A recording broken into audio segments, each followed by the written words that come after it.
Muchas gracias. Bueno, a mí me gustaría iniciar esta ponencia, me gustaría iniciar esta ponencia con la frase que inició todo mi trabajo y es de el inventor y el científico Atanasio Kircher de su escrutinio físico-matemático. Dice en latín: Hoc rerum status, conquisque plurima mortis imagine terretus, contratama proximalum, antidota soliti pro futura non sine solicitudine quae. Les leo mi traducción. En este estado de las cosas, cuando cualquiera está asustado por las muchas imágenes de la muerte, se requieren, contra un mal tan atroz, futuros remedios para la salud, no sin ansiedad y preocupación.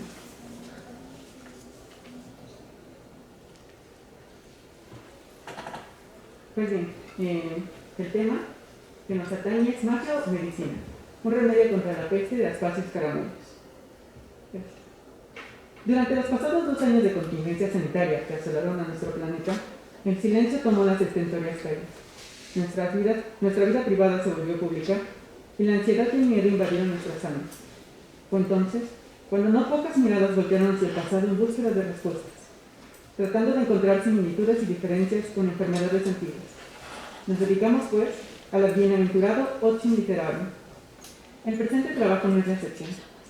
Ya quedará a conocer un curioso remedio del siglo XVII que tiene como propósito curar la peste y amañar sus dolores. También ofrecerá una sucinta disertación sobre si se trata de un fenómeno mágico o de medicina, como hoy la conocemos. El emplazo et olim contra pestem et provestas silentes es la proposición número 46 de la Centuria Segunda del libro Bioprosediorum Naturae Cartis sive Magiae Naturalis Centuria 3, cuyo escritor es Aspasia scaramuccius.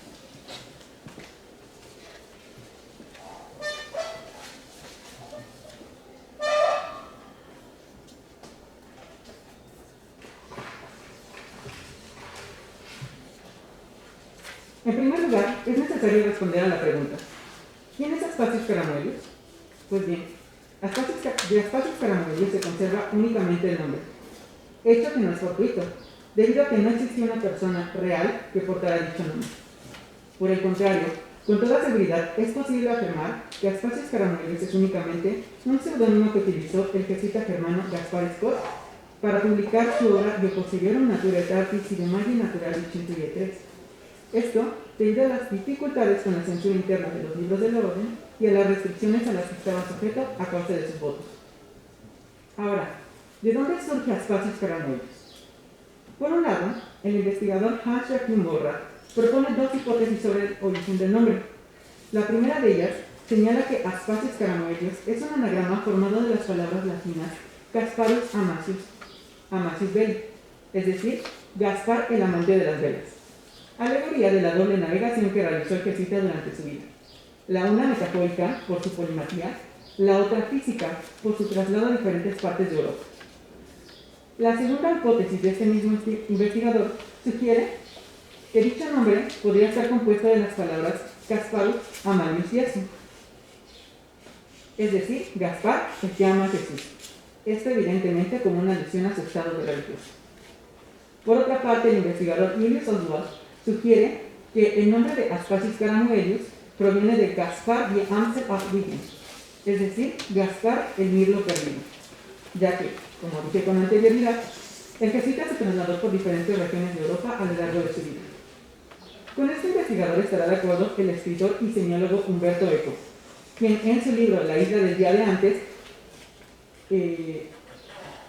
nombra a uno de sus personajes como Gaspar von der Rosen, donde el apellido conserva el mismo sentido, es decir, el de mirlo errante.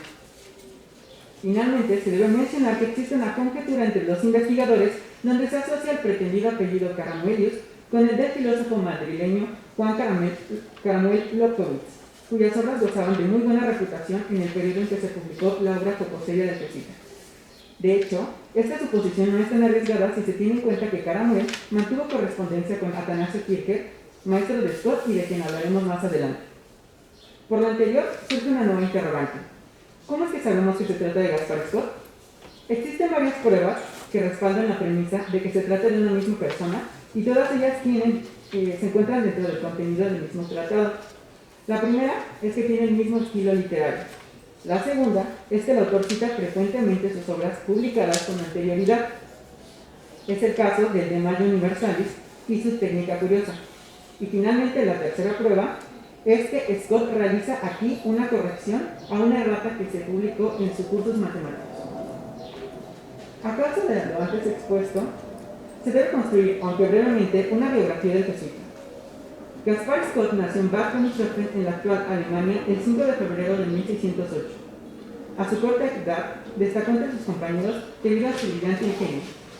Se matriculó en la Universidad de Würzburg en el año de 1629, donde fue estudiante de Atanasio Kircher, a que ya lo he mencionado, destacado científico e inventor.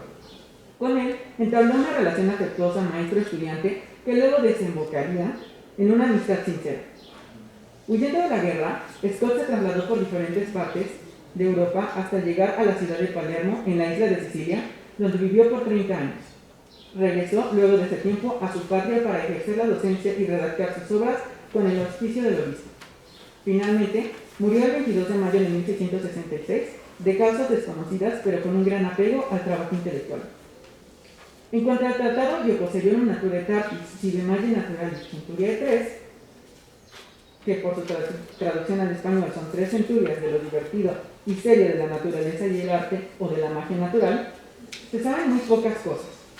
No obstante, con toda seguridad se puede afirmar que se publicó en 1666, justo en el año de muerte de Scott, ya que este año se encuentra codificado en la dedicatoria del libro.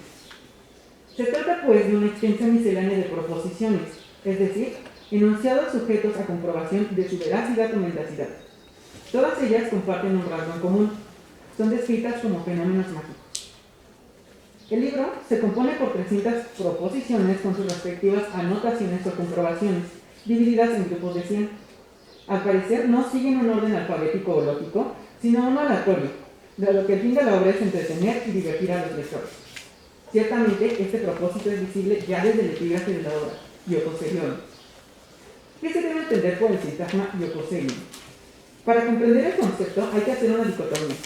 La primera parte de la palabra Iocosum refiere evidentemente a lo jocoso, a lo alegre o a lo festivo, mientras que la segunda parte, Serium, hace alusión a los temas de carácter serio o solemne. Estas palabras, lejos de ser antitéticas, armonizan entre sí y forman un par complementario, por lo que lo poco serio es para Gaspar Scott todo aquel fenómeno que se hace a sí mismo acreedor de atención de los científicos, por sus maravillas, pero que, aun con la seriedad que debe ser tratado, no deja de provocar una sonrisa en quien lo estudia. Si bien la relación y contraposición de las palabras jocosa y seria está registrada ya desde la antigüedad clásica en autores como Cicerón, Salustio, Tácito o Tito Livio, es indiscutible que este mismo sintagma adquiere un sentido asindético o de yuxtaposición hasta el siglo XVII y que, durante este periodo, gozó de gran popularidad, de tal manera que se publicaron numerosas obras así intituladas. Igualmente, desde este momento de la historia, el sintagma compuesto por 2 palabras quedará lexicalizado a una sola. Sin embargo, pese a la importancia que tiene este género en la historia de las letras, ha sido poco abordado en comparación con sus hermanas, la sátira o la comedia, hasta tal punto que la información que nos proporcionan los diccionarios como el CORDE, que es el Corpus Diacrónico del Español, resulta imprecisa. Hay, por lo tanto, mucho por descubrir en cuanto al género de la jocosería. Volviendo al tema principal del presente trabajo, el emplastum et olum contrapestem et febres pestilentes es la proposición número 46 de la segunda centuria del libro, y se trata de un remedio contra una enfermedad que posiblemente asoló a la población de Europa Occidental durante los siglos XVI y XVII. A continuación, presentaré mi traducción de dicho texto. En la pantalla tienen el texto latino. Proposición 46. Emplasto y óleo contra la peste y contra las fiebres de la peste. Se dice que el autor del siguiente remedio es el doctor Schilderer. Sé que muchos lo utilizan por diversas partes del mundo, principalmente en Bélgica, con buenos resultados. Lo aprendí en Roma de un germano que lo había traído desde Bélgica. Lo llaman emplasto febrifugo y así se prepara. Toma 1,5 onzas de terebinto de Chipre, infusiónalo en un vaso de cobre a fuego moderado, agrégale 20 arañas vivas capturadas en lugares limpios, mézclalo y agítalo con una cuchara de madera. hasta que el color del terebinto se haga grisáceo y apenas absorba algo de las arañas. Entonces, nuevamente agrégale a la mezcla caliente telarañas limpias, cuantas hayan tejido las ya mencionadas arañas, o también en su lugar coloca 19 arañas medianas. Otra vez, agítalo con fuerza mientras lo mezclas con 1,5 onzas de goma pulverizada del mejor asfalto y 1,5 onzas de sal amoníaco. Agítalo hasta que se enfríe y adquiera la consistencia de un emplasto muy negro. Déjalo reposar por 14 días. Finalmente, ablándalo de nuevo con el fuego y amásalo con tus manos junto con el óleo febrifugo.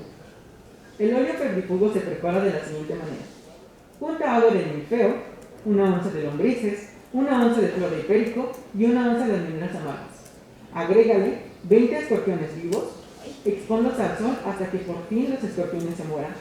Entonces, agrega media onza de la mejor teriaca del Véneto. Déjalo reposar al sol durante 14 días, o bien, si es posible, prepáralo en el ingreso del sol a los signos de Escorpio o de Cáncer. El uso del emplasto febrifugo es este. Forma entonces los emplastos del tamaño de una cuarta parte de un tablero o del tamaño de un radio español. Aplica los emplastos que colocaste bajo el oro y cubriste con cuero con golpecitos de ambas muñecas a cierta hora ante la irritación, dejándolo reposar por 9 días. Luego lávalo con una corriente de agua a la misma hora. Anotación. A partir de esto último puede parecer un remedio supersticioso para cualquiera, pero yo considero agregarlo no porque se realice para atraer la salud y ahuyentar el mal, sino para que este emplasto, que trae consigo cualidades venenosas, no permanezca en público. Primeramente conviene subrayar que aquí la palabra latina pestis no refiere a la pesta negra o bubónica, como actualmente se suele relacionar a dicho vocablo, sino que alude a cualquier enfermedad que se transmitía entre personas rápidamente y que por su gravedad causaba la muerte de todos aquellos que la padecieran. No obstante, no se debe descartar que se trata de ella, dado que el remedio es de uso cutáneo o tópico, por lo que es posible suponer que está pensado para amainar los dolores de una enfermedad que se manifiesta en la piel del infectado. Aclarado este punto, es necesario revisar las implicaciones que tiene pues, la descripción de todos los ingredientes. Durante el Renacimiento, la medicina tuvo un creciente desarrollo. El estudio de la química y de la alquimia propició la creación de la farmacología. Sin embargo, esta nueva medicina no abandonó sus antecedentes, la medicina clásica. Prueba de ello son las constantes referencias a autores clásicos. Por ejemplo, el uso tópico del terebinto es mencionado ya en la obra de Pseudo-Galeno y en la de Discórides. Las telarañas son mencionadas como una sustancia para cerrar heridas en la obra de Celso. La influencia de los signos de Cáncer y Escorpio en las enfermedades cutáneas está registrada ya en la obra de Fílmico Materno, y el uso del veneno de las arañas y de los escorpiones es mencionado en la obra de Galeno.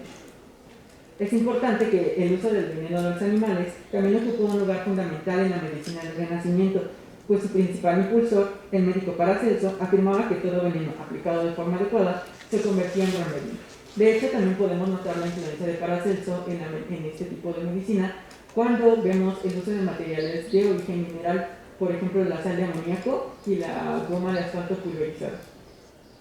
Empero, podemos decir que también hay influencia de la medicina árabe, porque para Paracelso no era viable un medicamento que fuera polifármaco, es decir, que empleara diferentes sustancias, porque no se podía saber cuál de las dos o cuál de todas las que estaban compuestas podía ser de uso nocivo o cuál podía traer la salud para cualquier persona.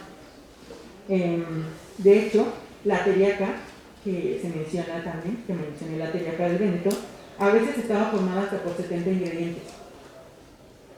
Igualmente, se puede ver la influencia de este tipo de medicina renacentista, de esta medicina árabe, en el uso del alambique para la destilación de sustancias, y que Scott describe como un vaso de cobre. Por lo anterior, vemos que la preparación del emplasto toma selectivamente técnicas y conocimientos de medicina anterior para elaborar sus propios fármacos, por lo que pertenece a una misma tradición científica. Ahora, ¿se trata entonces exclusivamente de medicina o hay algo relacionado con la magia? Es imposible afirmar que no hay nada mágico en este remedio, debido a que durante este periodo histórico la medicina, como muchos otros campos de estudio, estaba íntimamente relacionada con la religión mística.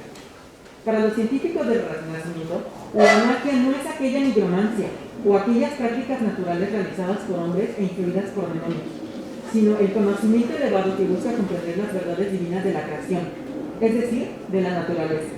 En este sentido, la magia es un intento de unificar la ciencia con la religión. A este conocimiento elevado se llegaba por medio de la observación del entorno y posteriormente su experimentación. Así pues, cualquier persona que se dedicara a la contemplación de la naturaleza podía adquirir poderes naturales, desconocidos para muchos, esto que generaba estupor entre la gente que los ignoraba. Vale la pena señalar que estos poderes naturales son el conocimiento de las causas y efectos de cualquier fenómeno natural. Para ejemplificar este punto, la pistacia terebinthus, o terebinto, que ya lo he mencionado, ha sido utilizada en la medicina actual por sus virtudes astringentes y diuréticas. A este hallazgo se llegó por medio de la observación y el uso de la planta en la medicina y en los seres humanos. No hay más. Bueno, pues ya para concluir este trabajo, responderé a la interrogante que inició todo. ¿Se trata de magia o de ciencia? Mi respuesta es ambas. Es imposible separar el carácter mágico del carácter científico de Gaspar Scott, dado que ambos están presentes a lo largo de su obra, e imponer esta distinción, que es más bien actual, es un anacronismo. Si bien es evidente que tanto la composición como la fabricación del emplasto de espacios caramuelios son hoy en día obsoletas, lo cierto es que no por ello son científicas, de tal manera que este remedio, que por sí mismo tiene, de tal manera que este remedio tiene por sí mismo interés en su época histórica. Por un lado, la magia no es otra cosa que un conocimiento por desvelar, una ciencia en potencia. Por el otro, la medicina actual, y con ella la farmacología, parte de aquel conocimiento místico, que durante el siglo XVII generó la búsqueda de nuevas verdades y trajo consigo la comprensión de la naturaleza del hombre. No queda más que preguntarnos si las vacunas varias que hoy alientan la COVID-19 serán vistas en un futuro, si es que lo hay, como un avance médico o como uno mágico. Muchas gracias por tu atención.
Hola, muchas gracias. Quiero agradecer a los presentes y pues antes de empezar quisiera aclarar un par de cosillas nada más.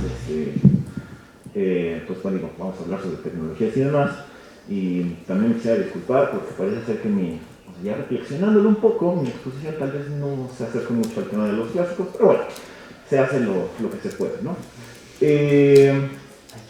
Pues bueno, el primer punto del que quisiera hablar es que, pues, bueno, ya, y es una obviedad porque lo estamos viviendo, ya no solo tenemos para las cuestiones de difusión y divulgación cultural los medios tradicionales, coloquios, etcétera, sino que también ya tenemos opciones digitales. El mismo coloquio, pues fue un formato híbrido, ¿no? Entonces, pues ya las tenemos ahí.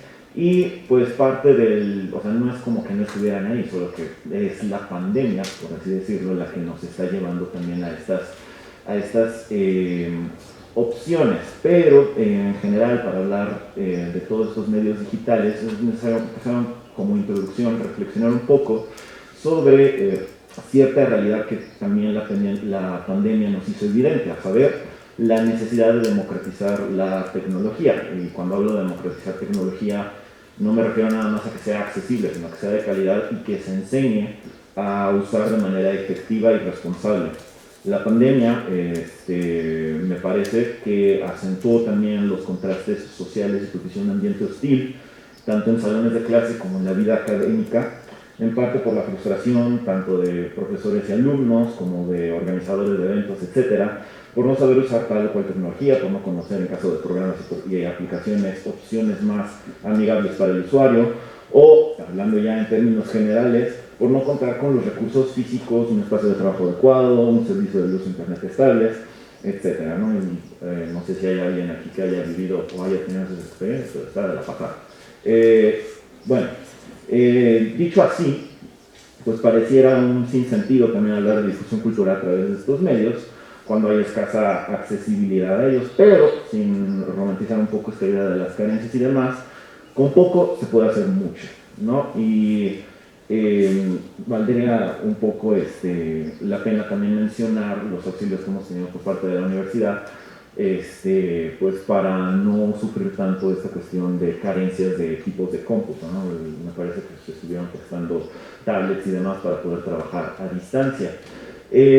Otras virtudes que tenga la tecnología, por poco acceso que se pueda tener a ella, es la interconectividad que podemos tener con otras comunidades y culturas alrededor del mundo, la cantidad de información a la que se tiene acceso, la rápida comunicación, además de las tecnologías entrantes, es un punto que también deberíamos de tomar en cuenta. En fin, lo que intento recalcar con tanta palabrería es que no es imposible, el camino está de alguna manera allí, y no solo es cuestión de que sea aprovechado por los que tienen poca o muchas posibilidades, sino que tales personas también buscan el modo que sea accesible para todos. Pues el motivo también lo encuentro yo aquí, y por ello mismo mi exposición se va a dividir en 3 rubros. En primero, un recuento de los recursos que tenemos para la enseñanza y difusión de la literatura grecolatina en el ámbito académico, y después voy a saltar a pues otras herramientas que, por decirlo de una manera, tienen una mayor cobertura, ¿no? Digamos que alcanzan un mayor público, y finalmente, como muestra, ¿no?, de estas tecnologías con las cuales podemos llegar a un mayor público, pues voy a mostrar, si es que me da tiempo, un pequeño cortometraje que a propósito hice en 2 semanas para demostrar que en verdad con muy poco sí se puede lograr hacer algo, y con pocos o con poca preparación se puede lograr algo más o menos decente, ¿no? Imagínense si le dedican tiempo. Pues bueno, en el caso del colegio, pues no me parece, bueno, al menos en mi experiencia, no me parece que estamos ajenos a las nuevas tecnologías para la investigación. Muchos de los presentes, quiero pensar, conocen Diógenes y lo han utilizado para hacer búsquedas léxicas en el PLG o en el PHI. Seguramente también conocen o han usado y deben de usar Perseus de Latin Library, a lo mejor el Corpus Corporum, la Biblioteca Augustana, no sé, ese tipo de páginas. Muy probablemente todos aquí hemos usado BibUnam, JSTOR o Dialnet. Y bueno, dentro de los salones de clase, pues también cabe destacar que no éramos ajenos a los usos de aplicaciones o sitios como Google Drive o el mismo Facebook para tener contacto con los profesores. No obstante, es necesario recalcar que también hay otras herramientas que facilitan la lectura e investigación filológica, que a lo mejor no son tan conocidas dentro del ámbito estudiantil. No voy a hablar, por supuesto, de ciertas páginas, digamos, muy útiles a la hora de conseguir libros cuando las bibliotecas están cerradas, pero, pues sí, les voy a mencionar ciertas páginas, ciertos sitios que yo he encontrado, ciertos proyectos con cuyos responsables he tenido también pláticas que he tratado. Entonces, en primer lugar, pues está esta página que se llama stoa.org, que pues pues, general para la literatura grecolatina. Hay un montón de información de artículos, hay grupos para platicar con otros estudiosos. Y me parece que también lo más importante es que en esa página se permite la publicación de proyectos experimentales en línea, con los cuales podemos acceder a ciertas bases de datos, a ciertos textos. Además de que también ofrece un enlace hacia una versión digitalizada de la SUDA. Quiero pensar que todos aquí conocemos la SUDA, y para los que no la conocen, pues bueno, es una súper herramienta que la pueden consultar también en el Diógenes y es excelente para tener cualquier primera aproximación a los autores grecolatinos. ¿No? Es un texto bizantino, ¿no? Por otra parte, pues también está el The Virgil Project, para los fanáticos de Virgilio, que nos ofrece una digitalización de la Eneida, que incluye un análisis morfológico, tablas de concordancia, aparato crítico, comentarios al texto, no nada más el comentario de Servio. Ofrece también traducciones palabra por palabra, aunque eso no se los recomiendo. Incluso correspondencias con el texto homérico. No estoy muy seguro de cómo hicieron eso, pero nos ofrece, digamos, cierto, o sea, te pone el texto y a un lado, si tú le pones ahí un clic en alguno de los versos, te puede mandar directamente a las semejanzas o pasajes, podemos llamarlos intertextuales, con el texto homérico. Otro proyecto que trabaja de manera semejante y es un proyecto que me parece se está desarrollando en Italia, es el Intratext Digital Library, que ofrece un catálogo de textos igual, con tablas de correspondencia e información estadística de las obras que se vayan a consultar. Y el catálogo es amplio, no nada más de literatura grecolatina, me parece que también hay textos de literatura islámica, en sánscrito, etcétera, etcétera, etcétera, etcétera, textos de italianos también, y bueno, es un catálogo enorme.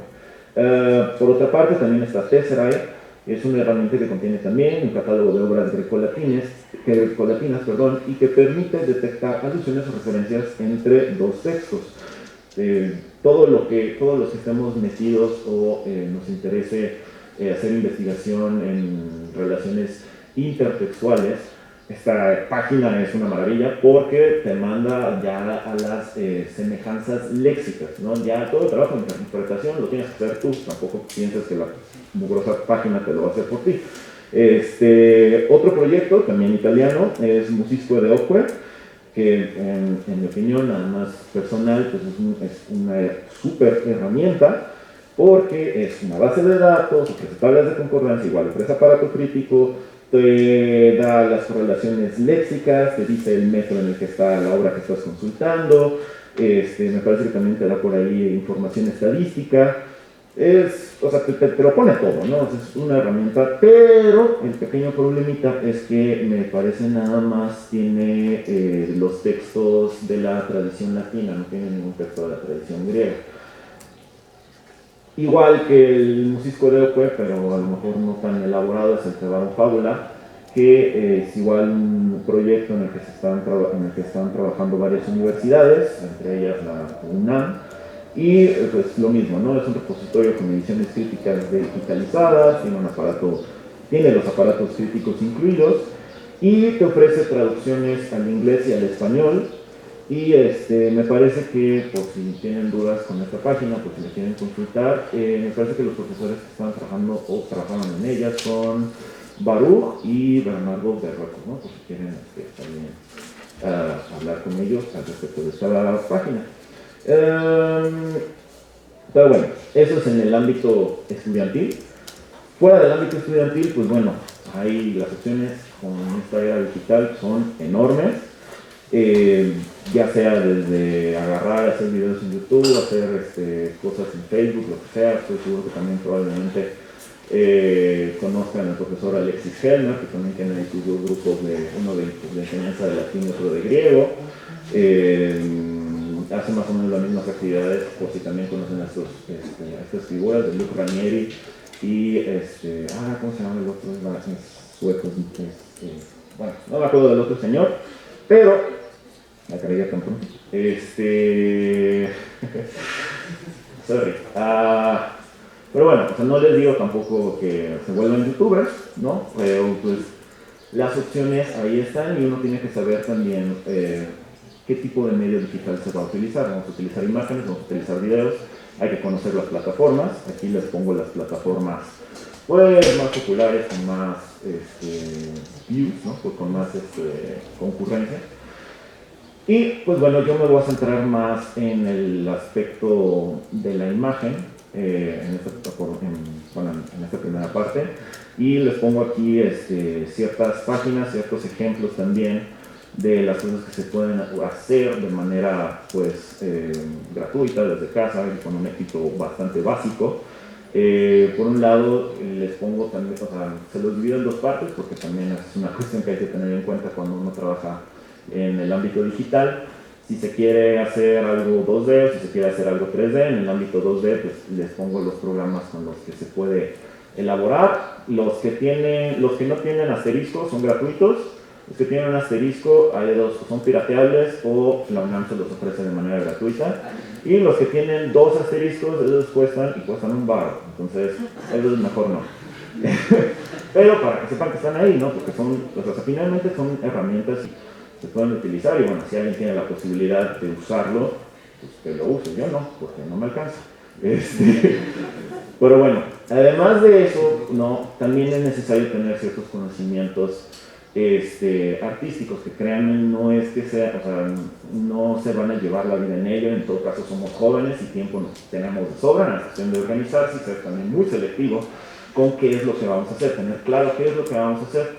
Yo aquí les voy a hablar un poco más hacia lo que yo tengo claro que yo quiero hacer y de lo que a mí me gusta es en general la escultura. Aquí les presento una pieza que sí es mía y que pues en sí se ve complicada, pero pues, créanme, ¿no? No. Uno necesita tener además ciertos conocimientos de anatomía, ciertos conocimientos de color, ciertos conocimientos de manejo de la luz, pero créanme, eso lo agarran, lo escuchan en San Google y les aparece. Y o sea, no necesitan ahí dedicarle tampoco o sea, es más cuestión de práctica, no es tanto cuestión de estar leyendo así, pero o sea, es más la práctica y la práctica misma te va dando esos conocimientos. Problemas con el arte digital, sobre todo en el ámbito 3D, pues es que es muy amplio y no es nada más escultura y ya, ¿no? También está esta cuestión de mapa de UV, rigueo, etcétera, que no me voy a detener a explicarlos tanto por falta de tiempo como porque son cosas muy complicadas, pero no es necesario, o sea, no es a fuerza nada más esculpir. Tú puedes agarrar algo que ya esté hecho y ponerle color, poner color sobre de él. Aquí pongo unas aplicaciones que funcionan para ello. Lo mismo que hace rato, un asterisco son gratis por la UNAM o pirateables. Los que no son totalmente gratis. Yo ahí la que recomiendo siempre, y la que van a ver un montón ahí, es Blender, se la recomiendo un montón. Y a un lado les pongo un ejemplo de un artista que encontré en ArtStation. Le pedí permiso para utilizar esta imagen y pues él no hizo la escultura, la escultura la digitalizó, pero el color o ese aspecto como cerámica, porque no es una foto, o sea, sí es todo eso, es digital, lo hizo por computadora y utilizó esos programas. Y no requiere mucho tiempo tampoco para aprender a utilizar estos programas, no es cuestión de un mes y ya estás. Aquí les pongo otras obras, ¿no? Que se pueden, otras cosas que se pueden hacer con las artes digitales, y les estoy poniendo sobre todo las imágenes y a lo mejor suena un poco lacaniano esto, pero me parece que con la imagen podemos constituir y deconstruir incluso ciertos esquemas sociales que tenemos a nivel cultural, ¿no? A nivel social, y podemos incluso reinterpretar los clásicos. Esta es una reinterpretación de Atenea. El artista es Kiris Barragati, lo mismo, le pedí permiso para utilizar esa imagen. Otro ejemplo, este no tengo imagen porque se me olvidó, de hecho ahorita se me acaba de ocurrir, en donde se puede hacer una retransformación de lo clásico, es con la escultura de Medusa mata Perseo. Me parece que lo utilizaron en el coloquio antepasado. O sea, por ejemplo, de reinterpretación de lo clásico. Esta cosa no sirve, esto ignórenlo. Este es otro ejemplo, este sí también está hecho por mí, está renderizado en Unreal Engine, que es un motor de videojuego. Y esta escena en particular me tomó aproximadamente hacerla, nada más montarla y demás, me tomó aproximadamente una semana, un poquito menos de una semana, y es una maqueta de una casa romana, de una domus romana. Y de hecho lo utilicé para el cortometraje, que creo que ya no me da tiempo de mostrárselos. Pero pues son maneras, ¿no? Y se pueden conocer muchas cosas también del ámbito del arte griego, del arte romano, a través de estas herramientas. Se pueden reconstruir y a lo mejor se pueden comprender un poco mejor si uno sabe cómo se hacían o cómo están hechas, ¿no? Cómo está geométricamente compuesto el objeto. Y pues... ok. Ya acabé. Bueno, ya nada más lo último, les pongo aquí ciertas aplicaciones para hacer cuestiones de video, digo, para que las conozcan, lo mismo que hace rato. Y pues por cuestiones de que me tuve que ir muy rápido, pues yo creo que lo voy a tener que dejar hasta ahí. Pero bueno, cualquier duda o demás, pues bueno, ¿no? Estoy aquí a su disposición. Muchas gracias.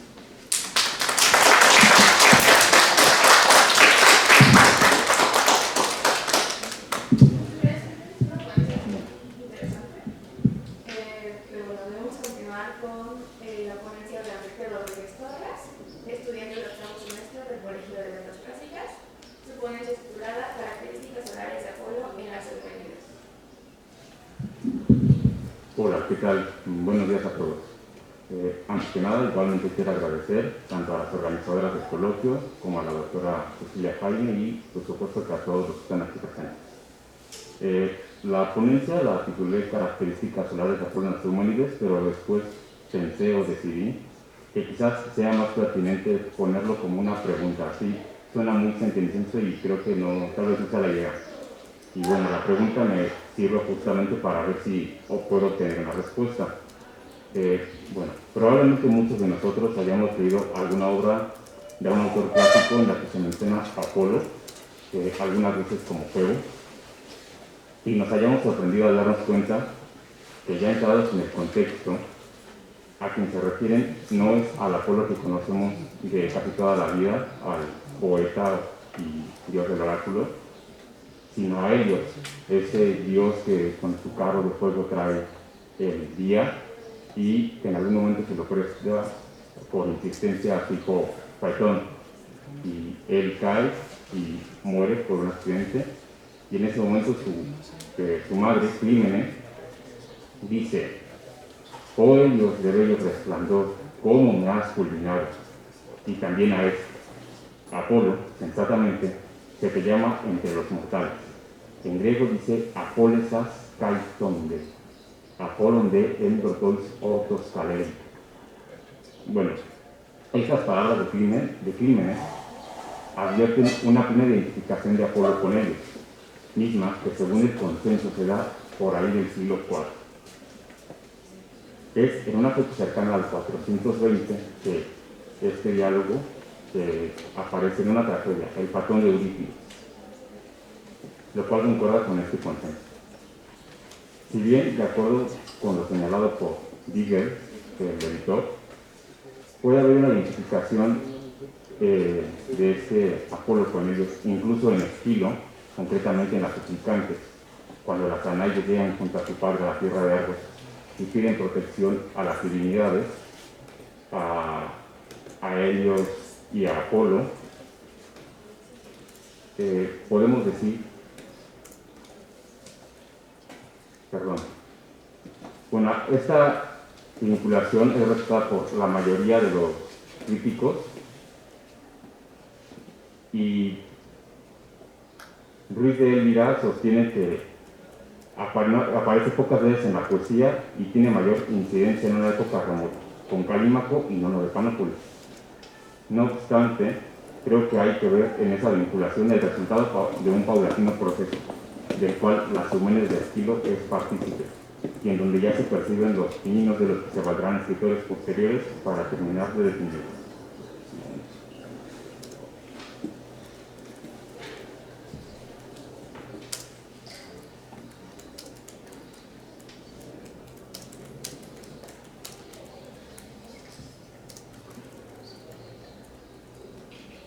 Cuando pensamos en el dios Apolo, sin duda, una de las primeras cosas que nos vendrá a la mente será su celebrado oráculo en Delfos. Desde el inicio de la obra La Pitia nos hace saber que ese trono profético fue conferido a Apolo por Febe, la madre de Delfos. Además menciona que, cita, Zeus, tras haberlo dotado con mente inspiradora por el arte profético, lo sentó en este trono como adivino. Fin de cita. Durante el juicio que se le hace a Orestes, las líneas lo encaran para preguntarle, una vez que confesó el asesinato de su madre, por qué razón lo había hecho. Y él señala a Apolo y dice que fueron los oráculos del dios que lo aconsejaron a llevar a cabo el acto. Esto en Eumenides, verso 594. También en las Coéforas había tenido algo similar y dice, abro cita, considero a Loxias, el adivino de Delfos, como el filtro instigador de esta audacia mía. Verso 1029 a 1030 de las Coéforas. Hay que observar aquí una cualidad inmanente a los oráculos.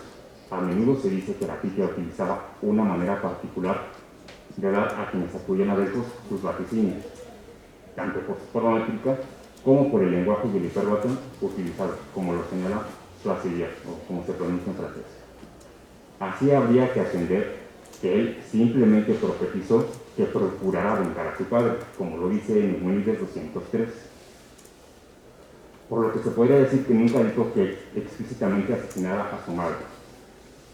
Como quiera que sea, en este punto hay que señalar que la única función que tiene Apolo es la de transmitir los designios de su padre. Así se muestra en las Eumenides, verso 616. Y dice, abro cita, jamás en mi trono profético hablé sobre un hombre, mujer o ciudad, nada que no me ordenara Zeus. Esto también se puede ver en el verso 132 del himno homérico a Apolo. Considero de particular importancia ver a Apolo como un intermediario entre lo que Zeus dispone y los oráculos que finalmente reciben los humanos que acuden a Delfos.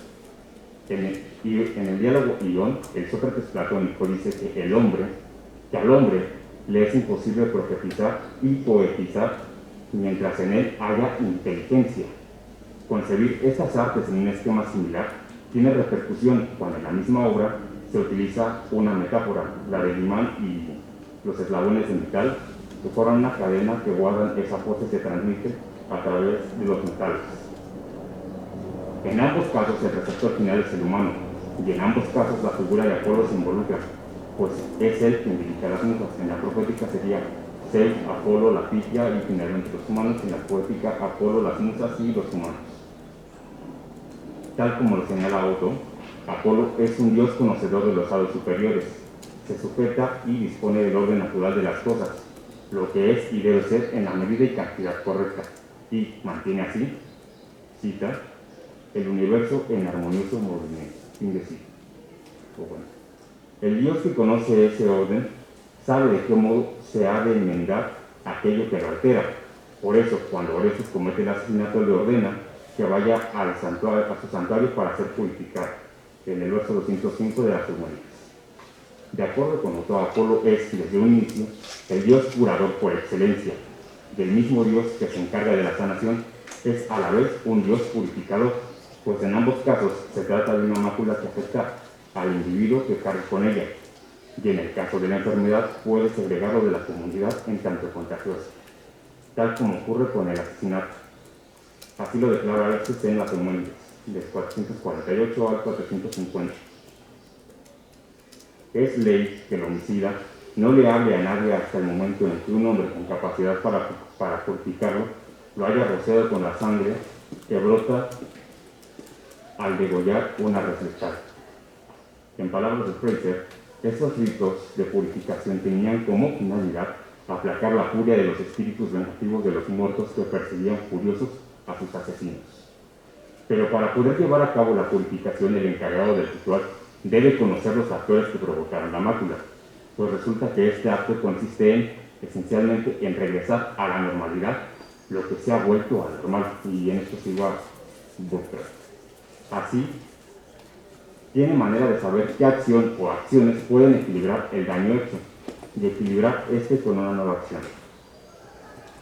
De modo que el oficiante tiene que tener un conocimiento sobrehumano y ser omnividente o vincularse a un ser que cumpla con estas cualidades, como lo es Apolo. Y es por esto que el Dios que conoce el destino de los humanos tiene facultad para conocer, y tiene conocer por la facultad el futuro, es también un Dios purificador. Pero en este momento a lo mejor puede haber quien se esté preguntando qué tiene que ver esto con lo solar, y bueno, por ahí vamos ya. En la Ilíada y en la Odisea se dice que Helios es un Dios que lo ve y lo oye todo en las alturas. En la Ilíada es el canto 3, verso 277, y en la Odisea el canto 11, verso 109. La capacidad de ver e incluso oír todo se relaciona directamente con la facultad para repartir justicia, pues solo el Dios que lo observa todo sabe quién miente y quién no. Esto recuerda al Dios mesopotámico Shamash, que es también un Dios solar y de la justicia. Y justamente dice otros, si preguntamos qué ha sido Apolo en el círculo cultural prehelénico, que por cierto abarca también el Asia Menor, la respuesta solo puede ser esta: Dios solar. La justicia es una consecuencia de lo sucedido, y por ello solo puede presentarse en un futuro, y determinada siempre por las acciones del pasado. Es la fuerza que ayuda a equilibrar el orden, la reacción de una acción. Así, en palabras de Orestes, dice: el hado de mi padre determina su muerte. Verso 927 de las Cuevas. Una vez que Orestes comete el matricidio, es perseguido por las Eriñas, y con toda la purificación hecha, ellas lo acechan hasta que llega a Atenas, en donde se lleva a cabo su juicio. Según Booker, resulta que a partir de la imagen de contaminación o impureza que genera el asesino, surge el concepto de culpa, en un mundo que está dejando atrás ciertas normas que tenían sus antiguas tribus. El asesinato ya no posee una mácula imaginaria que emana de la sangre, sino una culpa producto de su peculiaridad. Así pues, Apolo tiene incidencia en la justicia, y ésta se presenta según se actúa, pero a diferencia del que ocurre con Clitemnestra, Orestes, a pesar de haber cometido un crimen, lo hace con la justicia de su lado. Afirmo, que no sin justicia maté a mi madre. En Poéforas 1027. Así lo deja ver también Apolo durante el juicio, cuando Orestes le pide que dé su testimonio sobre lo que hizo, y si obró o no justamente, y el Dios le responde: que obró justamente, en el 615 de las Sumuentes. No obstante, las Eriñas no consideran que este acto sea justo. Ellas mencionan que participan en la repartición de la justicia hacia el género humano, en las Sumónides 312. Su justicia, como queda claro, se da mediante una ley que genera más asesinatos, pues la sangre debe pagarse con sangre. Ley es, sí, que las gotas de sangre vertida en el suelo, otra sangre existan. Poéforas del 400 al 404. Esto puede ser problemático, pues propicia que se genere una cadena interminable de asesinatos, y no se resolvería como tal el conflicto. Hay que concebir entonces dos tipos distintos de justicia, la de las Eriñas y la de Apolo. Lo que resulta justo para este último no lo es para las viejas divinidades que buscan incansablemente que Orestes pague de acuerdo a sus normas. Ya lo decía Platón en el Orquífron, o Sócrates. Lo que es justo para uno no resulta justo para todos los demás dioses, del 7C al 8. De este modo, Apolo se contrapone a la antigua autoridad de las Eriñas para que se someta al asesino a un método más eficiente y justo, su orden divina, el juicio. En Euménides 576 a 571 dice: yo lo purifiqué del asesinato que cometió a Orestes, y he venido para actuar personalmente como defensor.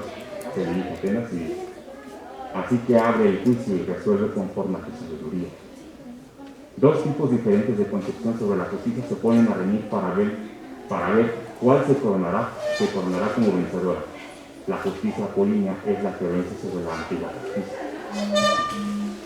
El proceso de juicio está emparentado con el ritual de purificación. La antigua justicia necesita de una purificación para evitar que los espíritus del muerto persigan a su asesino, y con todo, se observa que no es del todo efectiva. El juicio, en cambio, requiere de una intervención humana, que al igual que el purificador, necesita conocer lo sucedido, pero ya no por una habilidad mántica, sino por la exposición de hechos que presentan las dos partes acusadas y acusadoras. Y aquí también sería interesante decir que Booker señala que el nombre de Apolo puede venir de Apelai y no de Apolimi, como parecía al principio con la descripción de Platón y de Clímenes. Y esta Apela tendría incidencia en la resolución de conflictos en la ciudad a través de la palabra y la exposición. Y dice que, asimismo, que el ostracismo es una racionalización democrática de una tradición de expulsión de individuos que eran asociados a una mácula que pesaba sobre la ciudad. Sirva esto para evidenciar que los tres aspectos de Apolo van de la mano: el mántico oracular, el justo y el purificador. Ninguno resta importancia al otro, y más bien los tres parecen fundirse y depender mutuamente, y estar cimentadas en facultades que tienen como principal eje la observación omnividente. Es mediante esta misma que se puede asociar a Apolo con el dios Sol, Helios. Pero es precisamente eso y nada más. Aun si hay una posterior identificación total, en la obra de Esquilo no es el caso.